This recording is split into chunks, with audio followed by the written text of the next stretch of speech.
Welcome back. Think global economic crisis, think uncertainty. Customers, of course, keeping their wallets firmly in their back pockets.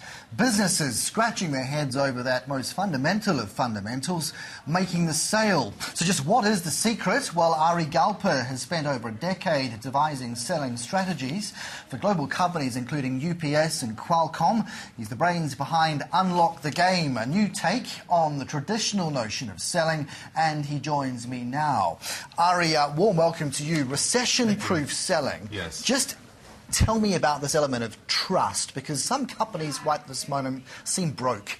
Where's the trust in a General Motors? How do you elicit trust if you're trying to sell their cars? Well, I think the issue is with traditional selling is that we always focus on making the sale, thinking about what we get from the customer. What I figured out was if you focus on building trust first with the customer, the sale will happen afterwards. So it's ironic, by not thinking about closing someone or making the sale, that actually creates trust and makes a sale. So my whole concept is if you focus on authenticity and trust first, the sale will come second. But my real concern is if the product itself that you're trying to sell is broke. Is there a notion of something being so bust that it can't be? Absolutely. You have to have a quality product. It has to be able to solve a problem and meet a customer's need. That's number one requirement. So you can't really rehabilitate? Absolutely not. You can't? I mean, to be able to rehabilitate something that's already broken and trying to sell it back to someone, it's just, there's something's not going to happen there. Because it was like an airline like Aeroflot. They brought in McKinsey's and said, rebrand, and there must be a way of selling that, even though it crashes every 5 minutes. There's a way for it not to crash and to rebrand it with a whole new perspective, absolutely. But you have to have some consistency in the market and some type of integrity that makes the customer feel comfortable trying it again. How many people are locked into this notion, and how many people just fall back on that rejection notion? They walk away and they give up. The people you talk to, have they got the will to do it? Well, this is the problem, is that people, the minute they start selling something, get rejected, they walk away. What they don't realize is rejection is triggered by what they're saying or doing, a behavior they're saying or doing. So what I figured out was there are certain things you can do to remove rejection and still make the sale. Tell me about this idea about selling the first meeting rather than thinking you'll close it and that's where really you get the traction. Explain that difference. Yes. So the whole Unlock the Game mindset that I created was the idea is when you meet a customer, your goal is not to try and sell them. Your goal is to first solve their problem, build trust first. If you can have that relationship first, what happens ironically is they trust you enough to tell you what they're thinking and what the truth is, then they buy.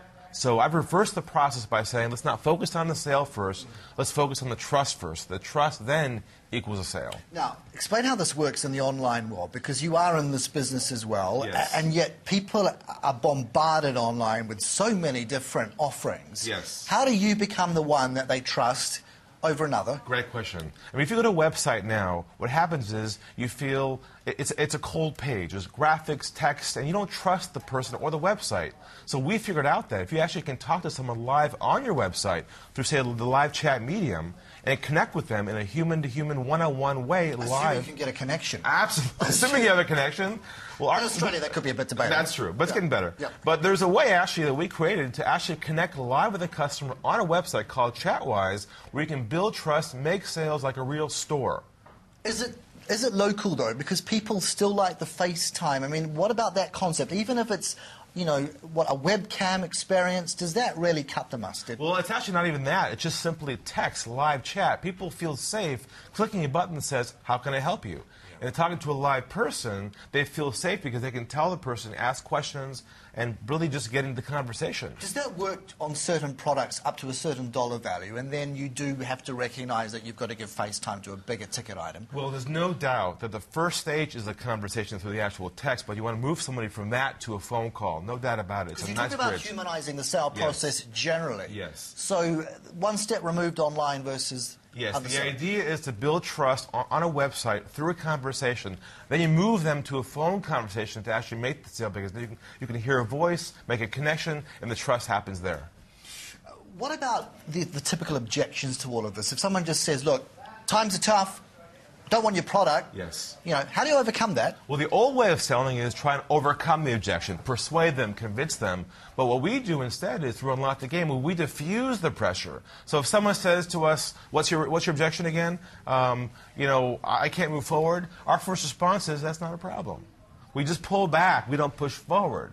And then we say, would you be open to a different concept you may not be exposed to now that could possibly help you? You say that straight away, or yes. when you say pull back? We say, it's not a problem. We let it breathe, let them pause, then they pause, and we say, would you be open? That's a key word we just figured out.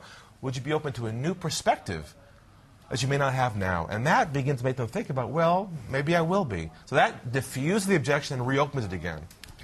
Well, for you out there, if you are open to hearing more of Ari, you can do just that, because you're going to be speaking, at the Booming in the Bust Symposium. It's www.boominginthebust.com.au. This is kicking off simultaneously Sydney, Melbourne and Brisbane from June the 19th to the 21st. Absolutely. So you will be up there doing your stuff. We do appreciate it. Thank you. Thanks for coming in. All the best.